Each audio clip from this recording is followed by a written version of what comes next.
صبح جاگنے کے بعد ہاتھ کو دھونے کا جو حکم ہے اس کی شرعی حیثیت کیا ہے؟ نیز آج کل نل سے پانی لیا جاتا ہے تو کیا ہاتھ دھونے کے بعد نل پر پانی بہانا بھی ضروری ہوگا؟ مسز فیصل فیصل آباد سے۔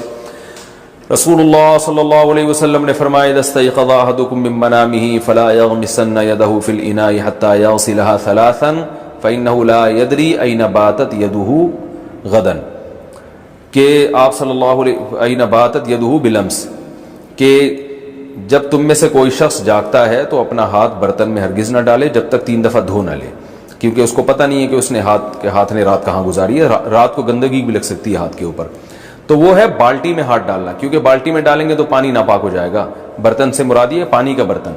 تو آج کل جو نلکے ہیں تو اس سے ہاتھ دھو لیں تو وہ تو بہت اچھا ہو جائے گا۔ باقی یہ کہ نلکے کو بھی ہاتھ سے دھونا ضروری ہے، دھو لیں تو کیا جا رہا ہے، تھوڑا سا چلو لے کے نلکے کے اوپر ڈال دیا۔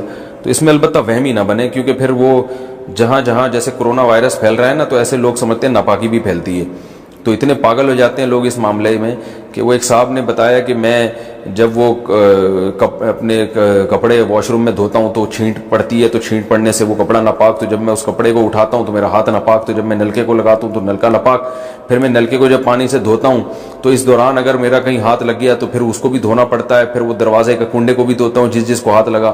تو یہ کرونا وائرس والے اتنی احتیاط نہیں کر رہے جتنا یہ تو اتنا پاگل نہ ہو جائیں۔ ناپاکی کے مسائل میں بس اعتدال سے چلنا چاہیے، بہت زیادہ غیر محتاط بھی نہ ہو جائیں اور بہت زیادہ احتیاط بھی نہ کریں، درمیان میں چلیں۔ کیا غسل کرنے سے بھی وضو ہو جاتا ہے؟ کیا غسل کرنے سے وضو ہو جاتا ہے؟ میں نے اس بارے میں کئی باتیں سنی ہیں، کوئی کہتا ہے ہو جاتا ہے، کوئی کہتا ہے وضو کی نیت کرنا ضروری ہوتا ہے ورنہ نہیں ہوتا، کوئی کہتا ہے وضو الگ سے کرنا چاہیے، نہانے سے وضو نہیں ہوتا۔ اختر علی سعودی عرب سے۔ دیکھیں وضو میں 4 اعضاء کا دھونا فرض ہے، چہرے کا اور ہاتھوں کا کوہنیوں تک، سر کا مسا اور پاؤں ٹخنوں تک۔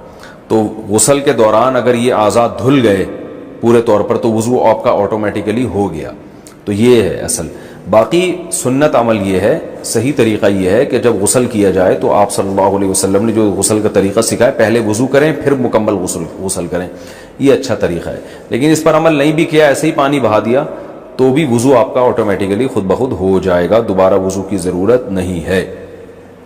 تکبیر تحریمہ میں ہاتھ کہاں تک اٹھائیں؟ کیا نماز میں تکبیر تحریمہ کے وقت کانوں کو ہاتھ لگانا ضروری ہے؟ عبد الحمید کشمیر سے۔ اچھا بھائی، عنوان یہ ہے کہ تکبیر تحریمہ میں ہاتھ کہاں تک اٹھائے جائیں اور سوال یہ ہے کہ اٹھانا کہاں تک ضروری ہے۔ چلو دیکھیے، حدیث میں 3 طرح کی حدیثیں ہیں۔ ایک حدیث میں آتا ہے کہ آپ صلی اللہ علیہ وسلم نے ہاتھ اٹھائے شحمت اذنیہ، کہ کانوں کی جو لو ہے نا، یہاں تک کانوں کی جو لو ہے یہاں تک آپ صلی اللہ علیہ وسلم نے ہاتھ اٹھائے تکبیر تحریمہ کے وقت۔ اور ایک حدیث میں آتا ہے فروع اذنیہ، کانوں کے کناروں تک ہاتھ اٹھائے۔ اور ایک میں آتا ہے کہ حذو منکبیہ، اپنے کندھوں تک آپ صلی اللہ علیہ وسلم نے ہاتھ اٹھائے۔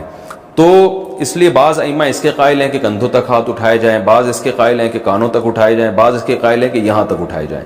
تو امام ابو حنیفہ کی کوشش یہ ہوتی ہے کہ تمام احادیث کو جمع کر کے وہ ایک رائے قائم کرتے ہیں۔ تو انہوں نے تینوں روایتوں پر عمل کیا، اور یہ ان کا جو فقہ حنفی میں کہا جاتا ہے وہ یہ ہے کہ یہ جو آپ کے انگوٹھا ہے نا، یہ کانوں کی لو کے برابر آ جائے۔ تو اس سے کیا ہوگا، وہ یہ کہتے ہیں کہ جن صحابی نے ہتھیلیوں کا اعتبار کیا، نبی کی ہتھیلیوں کو ہاتھ سے تعبیر کیا، تو انہوں نے کہا کہ کندھوں تک ہاتھ اٹھائے جائیں۔ تو انہوں نے اصل میں جب نبی صلی اللہ علیہ وسلم کی ہتھیلیوں کو دیکھا اور تو کہا کہ وہ کندھوں تک اٹھی ہوئی تھی۔ اور جن صحابی نے کہا کہ کانوں کے اوپر کے حصے تک ہاتھ اٹھائے جائیں، انہوں نے انگلیوں کا اعتبار سے کہا ہے کہ نبی صلی اللہ علیہ وسلم کی انگلیاں مبارک کانوں کے اوپر کے حصے تک تھی۔ اور جن صحابی نے کہا کہ یہ کانوں کی یہ اس نرم حصے تک ہاتھ اٹھائے جائیں، تو انہوں نے نبی صلی اللہ علیہ وسلم کے انگوٹھے کو دیکھا کہ ہاتھ کے درمیانی حصے کو۔ تو اگر آپ اس طرح سے عمل کرتے ہیں تو تینوں حدیثوں پر عمل ہو جاتا ہے، کندھے والی بھی، کانوں کے اس حصے والی بھی، اور کانوں کے اوپر والے حصے والی بھی۔ تو یہ رائے ہے، باقی اس میں ائمہ کے دوسرے اقوال بھی ہیں، تو یہ ہماری رائے میں سب سے بہتر ہے۔ باقی اس میں کانوں کو اس کو ہاتھ لگانا ثابت نہیں ہے، یہاں تک ہاتھ اٹھانا ہے۔ کوئی لگا بھی لیتا ہے تو بھی کوئی فرق نہیں پڑتا، لیکن بہتر یہی ہے کہ یہاں تک ہاتھ اٹھائے جائیں، کانوں کو لگانے کا نہیں ہے کہیں بھی۔ تہجد میں اردو میں دعا کر سکتے ہیں؟ تہجد کی نماز میں دعا مانگ سکتے ہیں اردو میں؟ نگہت خان سعودی عرب سے۔ نماز کے اندر اردو میں دعا نہیں مانگ سکتے، ہاں تہجد کی نماز کے بعد آپ ہاتھ اٹھا کے اردو میں دعا مانگیں، انگلش میں مانگیں، پشتو میں مانگیں، پنجابی میں مانگیں، آپ کی مرضی ہے۔ بیٹھ کر نماز پڑھنے کا ثواب کتنا ہے؟ نفل نماز کھڑے ہو کر پڑھنی چاہیے یا بیٹھ کر؟ کیا دونوں صورتوں میں ثواب برابر ہے؟ طاہر انصاری فرانس سے: نہیں، دونوں صورتوں میں ثواب برابر نہیں ہے۔ جو بیٹھ کے نماز پڑھنے سے نماز کا ثواب آدھا ہو جاتا ہے۔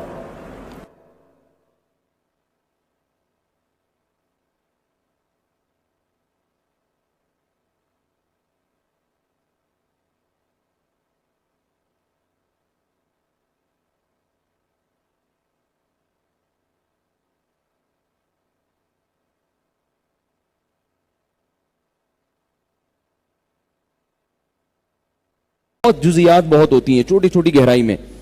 تو ہمارا جو فقہ حنفی ہے اس کے فتاوی کی جتنی کتابیں ہیں ان میں کسی حاشیے میں بھی اس دعا کا ذکر نہیں ملتا، حالانکہ فقہا تو بہت ڈیٹیل میں جا کے مسائل کو بیان کرتے ہیں۔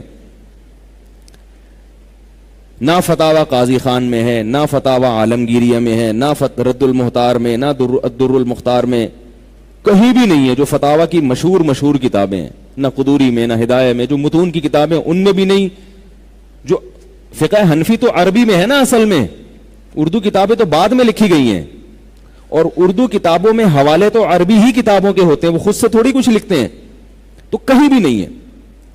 تو ہمارے حضرت فرمایا کرتے تھے یہ صدیوں سے فقہا نے اس کا کہیں اشارہ بھی نہیں دیا کہ فرض نماز کے بعد امام کو چاہیے کہ ہاتھ اٹھائے اور مقتدیوں کو چاہیے کہ وہ بھی کیا کریں، ہاتھ اٹھا کے دعا مانگے۔ کہیں بھی نہیں ہے، نہ قرآن و سنت میں ہے، اور ظاہر ہے جب قرآن و سنت میں نہیں ہے تو فقہ حنفی میں بھی نہیں ہوگا نا، فقہ حنفی تو قرآن و سنت کی تشریح کا نام ہے۔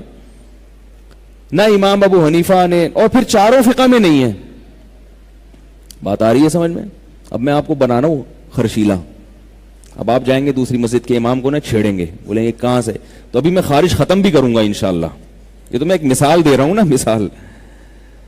تو کہیں بھی نہیں ہے، یعنی فقہ کی کسی کتاب میں بھی نہیں ہے۔ تو جیسے کہ سعودی عرب میں نہیں ہوتی نا، سعودی عرب میں نہیں ہوتی اس لیے کہ وہ بھی یہ کہتے ہیں بھائی کہیں ہے ہی نہیں۔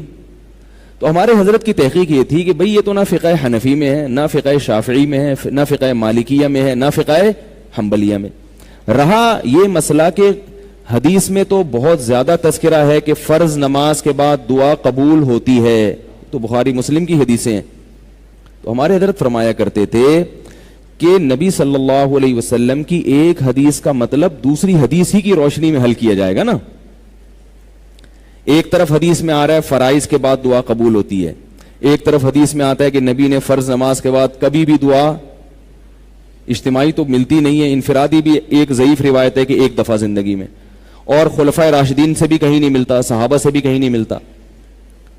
تو فرمایا کرتے تھے یہاں جو آتا ہے نا فرض نماز کے بعد دعا، اس سے دعا سے وہ وظائف مراد ہیں جو نبی پڑھا کرتے تھے، ان کو دعا سے تعبیر کیا گیا ہے۔